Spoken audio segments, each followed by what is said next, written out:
Thank you so much అండి. ఇవాళ మా నాన్నగారు ఎంతో సంతోషంగా మాత్రమే కాదు, చాలా ప్రశాంతంగా కూడా ఉన్నారు. అది మీ వల్లే.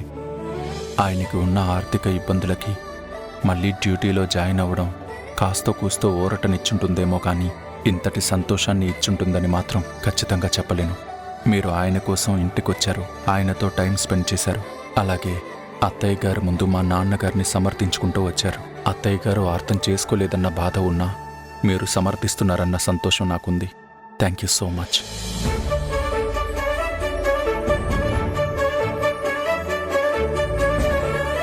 ఇవి థ్యాంక్స్ చెప్పుకునేంత గొప్ప విషయాలేం కాదు. ఫ్యామిలీ అన్నాక ఏవో వస్తూ ఉంటాయి, పోతూ ఉంటాయి. నేను జెన్యూన్గా అంకుల్ని వచ్చి కలవాలనుకున్నాను, ఆయనతో మాట్లాడాలనుకున్నాను, సారీ చెప్పాలనుకున్నాను. అందుకే వచ్చాను. దీనికి నువ్వు ప్రత్యేకంగా థ్యాంక్స్ చెప్పాల్సిన అవసరం లేదు. ఇందాక అమ్మకి చెప్పిన మాటే ఇప్పుడు చెప్తున్నాను. అక్కడో ఇల్లు ఇక్కడో ఇల్లు ఉండొచ్చు, కానీ కుటుంబం మాత్రం ఒక్కటే.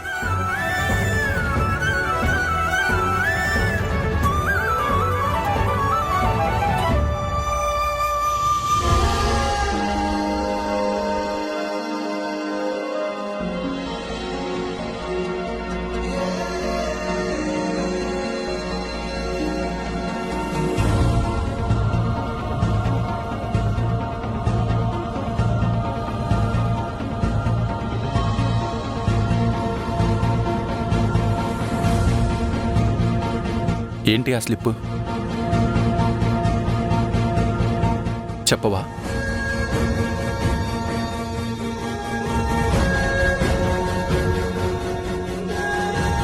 బోర్డు ఎందుకు రిమూవ్ చేశారు?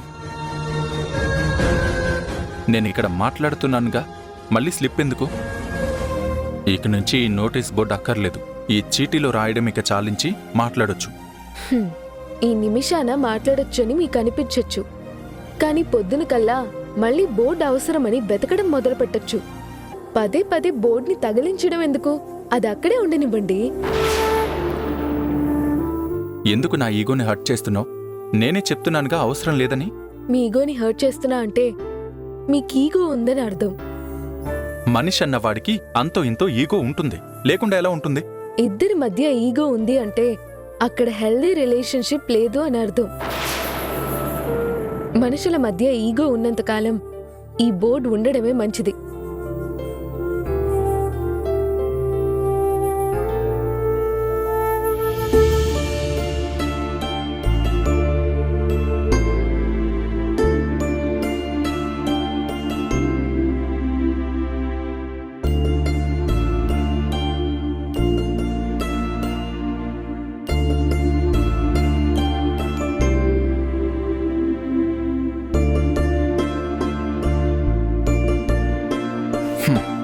మళ్ళీ మొదలుపెట్టింది డైరీ. ఏముంటుంది? మనసులో ఉన్నదేదో ఇందాకే కక్కింది కదా. చెప్పనివేవో ఇంకా మనసులో చాలా దాచుకుని ఉంటుంది. ఇప్పుడు అది మొత్తం డైరీలో రాస్తుంటుంది. నన్ను తిట్టాలనుకున్నవి మొత్తం తిట్టి తిట్టి రాస్తూ ఆ డైరీని తిట్ల దండకంలాగా మార్చేసేటట్టుంది. రాయని రాయని ఎంత రాస్తుందో రాసుకొని.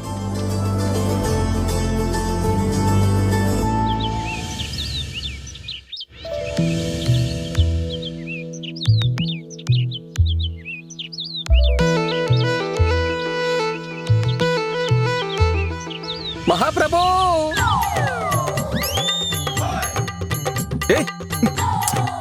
తమరే నన్ను కాపాడాలి. అన్నయ్య, ఏంటి ఆయన కాళ్ళ మీద పడి ఏడుస్తున్నారు? రే, ఏంట్రా పొద్దు పొద్దున్నే వచ్చి నా కాళ్ళ మీద పడుతున్నావు? మీరు నన్ను రక్షిస్తానని మాటిస్తే గానీ నేను లేవను. రే, లేవరా ముందు. రక్షిస్తానని మాట ఇవ్వండి. రే, లే. ఏమైందిరా? మా అత్తగారు సంపుతో నా పెళ్లి జరిపించడని చెప్పి మా పెళ్లి రద్దు చేసేసింది బాసు. కంగ్రాచులేషన్స్ రా, కంగ్రాచులేషన్స్. త్రుటిలో తప్పిన ప్రమాదం. ఆహా, ఎంత అదృష్టవంతుడురా. ఎంతమందికి దొరుకుతుందిరా ఇంతటి అదృష్టం? ఇంత అదృష్టం దక్కినందుకు సంతోషించి పార్టీ ఇవ్వక రక్షించాలి రక్షించాలి అని ఇలా వచ్చావేంట్రా పిచ్చి వెదవా. సాయంకాలం నీకు బంపర్ పార్టీ ఇస్తా. ఏ హోటల్లో కావాలో చెప్పు, లేకపోతే ఏ పబ్బులో కావాలో చెప్పు. మొత్తం అందర్నీ వెకెట్ చేయించి నువ్వు నేను ఎంజాయ్ చేద్దాం కావాలంటే. మీ రాక్షసానందం పాడుగాను నా బతుకు మొదలవ్వకుండాని అంతమైపోతుందని చెప్తే మీరు పార్టీ చేస్తానంటారా? మిమ్మల్ని నమ్ముకొని వచ్చాను చూడండి. మహాప్రభు, దయచేసి అర్థం చేసుకోండి. రే, పెళ్లి క్యాన్సిల్ అంటే హ్యాపీగా ఫీల్ అవ్వాలరా, దానికెందుకు బాధపడతావు? నేను పడుతున్నాను కదా బాధ. నాలంటోడి ఎక్స్పీరియన్స్ ని చూసైనా బుద్ధి తెచ్చుకోరా. ఈయన గారేదో బలవంతంగా నాతో కాపురం చేస్తున్నట్టే బాధపడిపోతూ ఉన్నారు. అన్నయ్య పెళ్లి క్యాన్సిల్ అయిపోయిందని ఈయన సంకలు గుద్దేసుకుంటున్నారు. అన్నయ్య, ఏంటి గొడవ? దయచేసి మీరిద్దరూ కలిసి నా కొంపని నిలబెట్టాలి. అసలు ముందు ఏం జరిగిందో చెప్పండి. ఏం చెప్పమంటారమ్మా? రే, నువ్వేం చెప్పొద్దురా. ఒక మంచి జరిగిందంటే అది జరిగినందుకు సంతోషపడాలి. అది ఎలా జరిగింది, కారణాలేంటి అని అన్వేషణ అవసరం లేదురా. చూడమ్మా, అన్నయ్య గారు ఏదో చెప్తున్నారు కదా, మధ్యలో మీ రాద్ధాంతం ఏంటి? ఆ, మీరు చెప్పండి అన్నయ్య. సంపుతో నా పెళ్లిని వాళ్ళమ్మ రద్దు చేసేసిందమ్మా. పైగా సంపు పెళ్లిని కోటితో చేస్తుందంట. ఏంటి, కోటి బాబాయ్తోనా? ఆ, చూసారా, మీరే ఇలా అవ్వకైపోతే నా పరిస్థితి ఎలా ఉంటుందో చూడండి. అబ్బా, మధ్యలో ఈ కోటి మామ ఎలా వచ్చాడ్రా? ఏం చేస్తాం, ఒక్కోసారి దొడ్డిదారిలో వచ్చి దాన్నే రహదారి చేసుకుంటారు. ఆ విధం వల్లే నాకు ఈరోజు ఈ పరిస్థితి. అసలు ఏం జరిగిందో చెప్పండి అన్నయ్య, నాకేం అర్థం కావట్లేదు. ఏం లేదమ్మా, కొన్ని అనివార్య పరిస్థితుల్లో ఒక చిన్న చీటింగ్ చేయాల్సి వచ్చింది. అది బయటపడిపోయిందమ్మా. చీటింగా? చిచి, మీరు కూడా చీటింగ్ చేస్తారా? ఆ, మరి అంత తిట్టేకండమ్మా. చెప్పాను కదా, అనివార్య పరిస్థితుల్లో ఆ పరిస్థితుల ప్రభావం వల్ల అలా చేయాల్సి వచ్చింది. ఆ, తప్పులు చేసే ప్రతి ఒక్కళ్ళు దానికి ఒక కారణం చెప్తూ ఉంటారు. అసలు ఏం చేశారు? అంత పెద్ద క్రైమే కాదమ్మా. వాళ్ళ అమ్మగారికి కొన్ని ఫేస్ ప్యాక్లు కొనిచ్చాను, అవి వికటించాయి. ఫేస్ ప్యాక్లు కొనిస్తే వికటించడం ఏంట్రా? ఏం చేస్తాం, ఇటుక పొడి తీసుకెళ్ళి బ్రికో ప్యాక్ అని 5,000కి అమ్మాను. తర్వాత బొగ్గు పొడిని మిక్సీలో వేసి బాగా జల్లించి నున్నగా చేసి ఆ ప్యాక్ని తీసుకెళ్ళి కోలో ప్యాక్ అని 10,000కి అమ్మాను. నిన్న ఎర్రమట్టి పొడిని బాగా జల్లించి దాన్ని తీసుకెళ్ళి రెడ్డో ప్యాక్ అని చెప్పి 25,000కి అమ్ముదామని చూశాను. మీ మామగారు కోటి ఈ గ్యాప్లో కారపొడిని మార్చిపెట్టేసి నా కొంప కూల్చేశాడు. అయ్యో, మా అత్తగారి ముందు నా చీటిని మొత్తం బయట పెట్టేశాడు. దాంతో నా సీట్ చిరిగిపోయింది, పెళ్లి క్యాన్సిల్ అయిపోయింది. మీరే ఏదో ఒకటి సర్ది చెప్పాలి. బుద్ధి లేదా అన్నయ్య ఆ, ఇలాంటి చెత్త పనులు చేయడానికి? డబ్బు అవసరం అయితే ఇలా గడ్డి తింటారా మీరు? నేనెక్కడ గడ్డి తిన్నానమ్మా, నేచురల్గా దొరికే పదార్థాలతో ప్యాక్ ఇచ్చాను. అది ఆర్గానిక్. మీరే సరిగ్గా అర్థం చేసుకోవడం లేదు.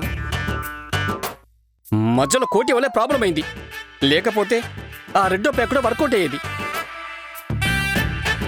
కానీ ఆవిడ దానివల్ల ఎంత అందంగా తయారైందో మీకేం తెలుసు. నేను బిజినెస్ కూడా స్టార్ట్ చేద్దాం అనుకున్నాను, ఈ లోపు ఇలా అయిపోయింది. సిగ్గులేదు? ఇంకా ఇలా సమర్థించుకుంటున్నారు? సర్లే, సంపు వాళ్ళ అమ్మగారితోటి మేం మాట్లాడతాం, మీరు నిశ్చింతగా ఉండండి.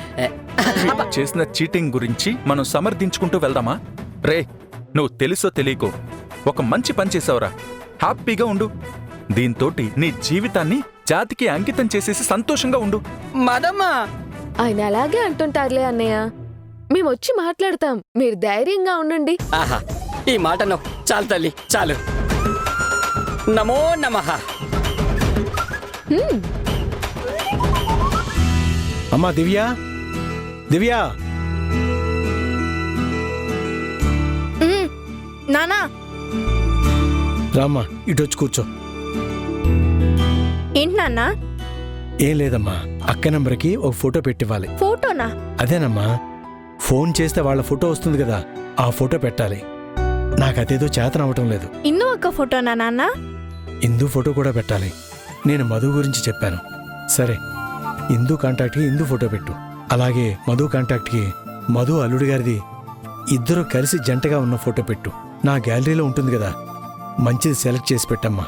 నాకు కూడా ఒక సెల్ ఫోన్ తీసివ్వండి నాన్న, నా ఫోటో కూడా పెట్టుకోవచ్చు. ఆ? నువ్వు ఫోటో సాగుతో ఫోన్ అడుగుతున్నావా? దెబ్బలు పడతాయి. నీకు ఇప్పుడు అప్పుడే ఫోన్ వద్దు, చదువులు పాడైపోతాయి. ముందు ఫోటో పెట్టు. పోండి నాన్న, ఫోన్ అంటే చదువులు పాడైపోతాయి ఏంటి? అయిపోతాయి నాన్న, చూస్తున్నావునాగా ఈ కాలంలో ఎలా చదువుతున్నారో, ఫోన్లో ఎంతసేపు ఉంటున్నారో. నేనేం అలా కాదు. ఇదిగోండి, ఇందు ఒక ఫోటో పెట్టేశాను, మధు ఒక్క ఫోటో, బావ ఫోటో. ఇది ఓకేనా చూడండి? ఆ, బాగుందమ్మా, పెట్టేసాయి. ఉమ్, వాళ్ళు కాల్ చేసినప్పుడు ఈ ఫోటోనే వస్తుంది కదా. అవును నాన్న. ఆ, మంచిదమ్మా. రేపటి నుంచి ఆఫీస్కి వెళ్ళబోతున్నాను.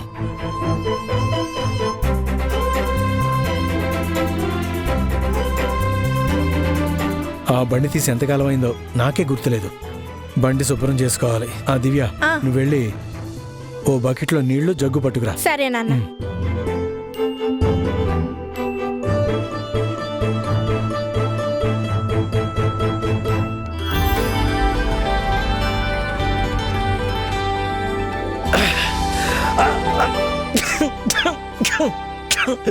ఒరే ఒరే, అలా తుమ్ముతున్నావేంట్రా?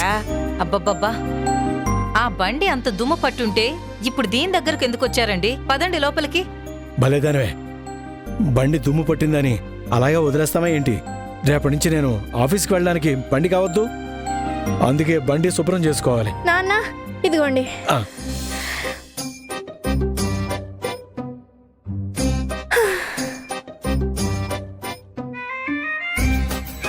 దాన్ని ఇప్పుడు నువ్వు కడుగుతూ కూర్చుంటావా?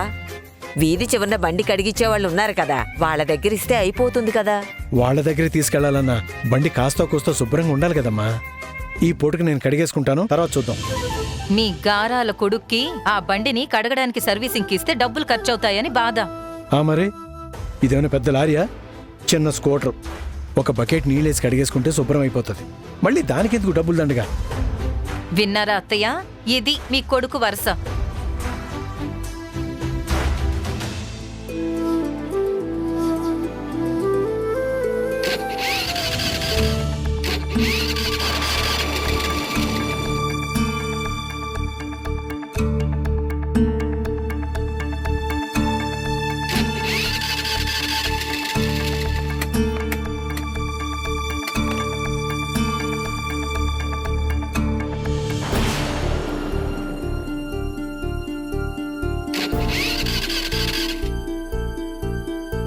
ఏమండి, ఆ బండి ఎప్పుడో 12 ఏళ్ల క్రితం కొన్నది. పాపం, అది ఇన్నాళ్ళు మీకు సేవ చేసి బాగా అలసిపోయింది. దాని సర్వీస్ అయిపోయిందండి. పక్కన పడేసి ఓ కొత్త బండి కొనుక్కోండి. భలేదానివే, కొత్త బండి అంటావేంటి? ఈ బండే బంగారంలో ఉంటాను. అది కాదురా, ఈ బండి ఇబ్బంది పెడుతుందని అప్పుడప్పుడు అప్పట్లోనే అంటుండేవాడివి కదా. అడపాదడపా రిపేర్లు చేయిస్తూనే ఉన్నావు. ఆ రిపేర్ ఖర్చులు ఎంత అవుతాయి? ఓ కొత్త బండి కొనుక్కుంటే నీకు సుఖంగా ఉంటుంది. ఊరుకో అమ్మా, ఇప్పుడు కొత్త బండి అంటే తమాషాలా? ₹1,00,000 తక్కువ లేదు బండి. ఇంకా మనకు చాలా ఖర్చులున్నాయి. దివ్య చదువులు ఉన్నాయి, కట్టుకోవాల్సిన అప్పులున్నాయి. ఈ బండి రెడీ చేస్తే సరిపోతుంది. హా, ఎప్పుడు ఈ అప్పుల గురించి వీటి గురించి చూస్తూ ఉంటే మీకంటూ ఏం చేసుకోలేరు. ఒక మంచి బండి అయినా కొనుక్కోండి.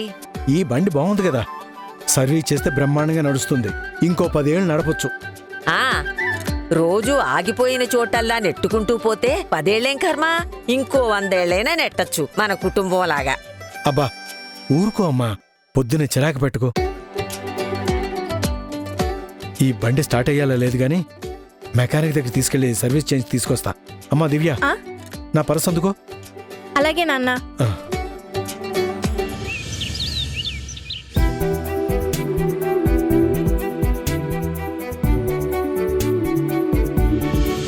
చూడండి సార్, మన సూపర్ స్టారు కుమ్మేస్తున్నారు. 1 సైడ్ ప్యారు, ఎర్ర బస్సే గురునా, ఐఫిల్ టవరే వంగునా, రైల్వే ట్రాక్ పై ఏరోప్లేన్ తిరుగునా.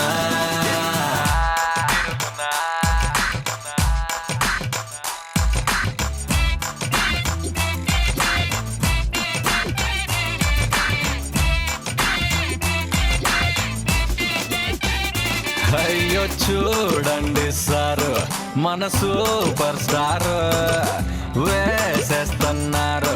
రొమాంటిక్ గేరో టెడ్డి బేర్ పలుకున్నా బార్బీ డాల్ పాడున్నా రెయిన్బో రంగులో బ్లాక్ కలర్ దొరుకున్నా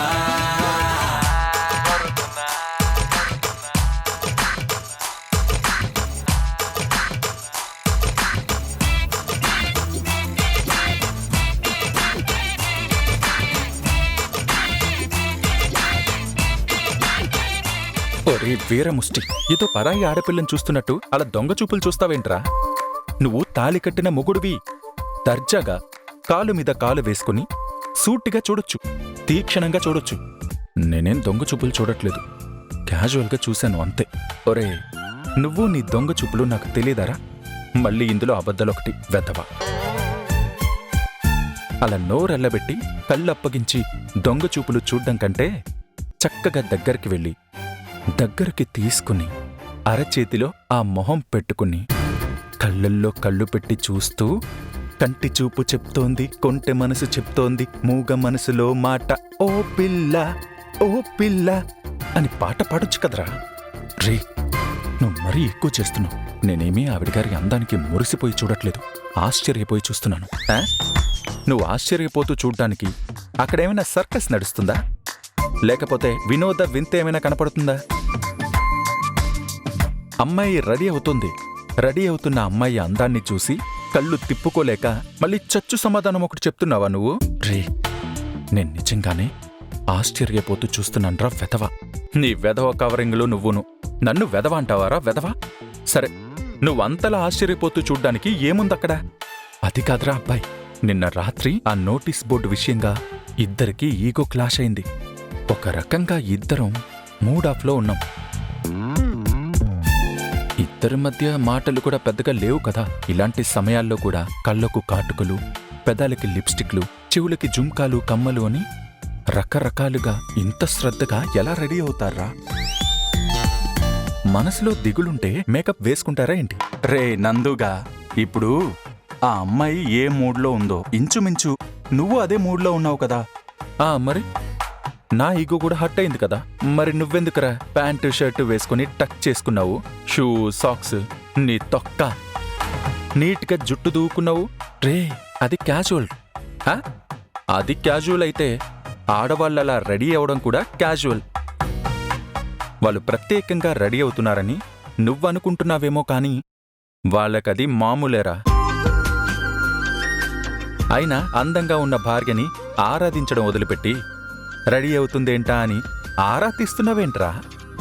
అరబ్రెయిన్ వెదవా, అరబ్రెయిన్ వెదవా. మరి సగం మెదడే పనిచేస్తుందరా నీకు? వెళ్ళరా, దగ్గరికి వెళ్ళి భుజం మీద నీ గెడ్డం ఆంచి చెవి దగ్గర ఒక్కసారి ఐ లవ్ యూ అని చెప్పి చూడు. వెళ్ళు.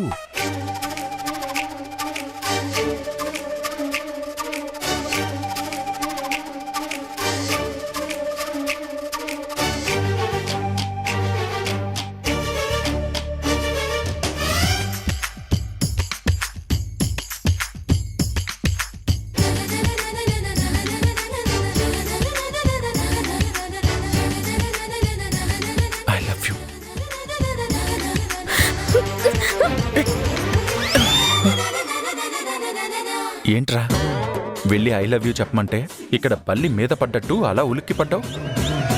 చిచి, నేను లవ్ యూ చెప్పడం ఏంట్రా?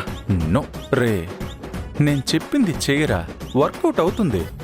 వెళ్తావా చూడుచుకుని కొట్టమంటావా? వెళ్ళ. నీ కర్మరా వేస్ట్ ఫెలో. నీ మనస్సాక్షిగా ఉండి బొత్తిగా నాకు సుఖం లేకుండా పోయింది.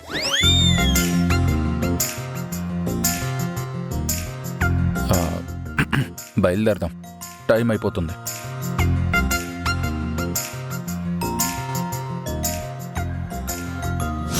దేవకి, నీ కూతురు తెగ ఫ్రస్ట్రేట్ అయిపోతుందే. ఇవేవీ పట్టించుకోకుండా నిమ్మకు నీరెత్తినట్టుగా ఉండడం ఏం బాలేదు. అదెందుకు ఫ్రస్ట్రేట్ అవుతుంది? ఇప్పుడు దాని గురించి నువ్వెందుకు ఇంత బాధపడుతున్నావు? మరి దాని గురించి నాకుగాక ఇంకెవరికి బాధ ఉంటుంది? శృతి మన ఆశాజ్యోతి, మన కులదైవం. మన వంశంలో పుట్టిన ఏ మగపూరు కూడా ఇన్ని తెలివితేటలతో ఉండరు. చూస్తూ ఉన్నాగా సుధీర్గాణ్ణి. చాలా మంచోళ్ళ ఉంటాడు. మన తెలివితేటలు వాడికి ఎక్కడ ఏడ్చాయి? నా బుద్ధులు నీ తెలివితేటలు కలగలిపి పుట్టిందే శృతి. దాన్ని మనం ఒక మంచి పొజిషన్కి తీసుకొస్తేనే కదా ఇప్పుడు నేను నీతో పాటు సంతోషంగా ఉన్నట్టు నువ్వు దాంతో పాటు సంతోషంగా ఉంటావు. అమ్మా, ఎవరి దయాభిక్ష కానీ ఎవరి అండదండలు కానీ నాకు అవసరం లేదు. నాకు వయసైపోయి కాళ్ళు చేతులు పనిచేయని రోజు కూడా నేను ఎలా బతకాలో నాకు బాగా తెలుసు. అది నా కన్న కూతురే కావచ్చు, అంత మాత్రాన అదేదో నన్ను ఉద్ధరించేస్తుందని మాత్రం నేను అస్సలు అనుకోను. ఈ దేవకిని ఎప్పుడో అంత తక్కువ అంచనా వేయకు. ఆ? నేను నీ మీదే ఆధారపడి ఉన్నాను కదా, ఇండైరెక్ట్గా దెప్పుతున్నావా? నీకేమైనా పిచ్చా? నేనెందుకు అలా అనుకుంటాను? నా గురించి చెప్తున్నాను. మీ పాతకాలం సామెత ఒకటి ఉంటుందిగా, ఊరికి ఉపకారం అయిన వాళ్ళకి అపకారం. మా అన్నగారిని చూస్తుంటే నాకు ఆ సామెత బాగా గుర్తొస్తుంది. నన్ను చూస్తే అలా కనపడుతున్నానా నీకు? అచ్చం అలాగే కనిపిస్తున్నావు. నాకు గౌరవంగా పొజిషన్ ఇస్తారో లేదో చెప్పమనండి ఆయన్ని. నీకంటే ముందు పుట్టిన సుధీర్కొక న్యాయం, నీకొక న్యాయం కాదు శృతి. అది తెలుసుకో ముందు.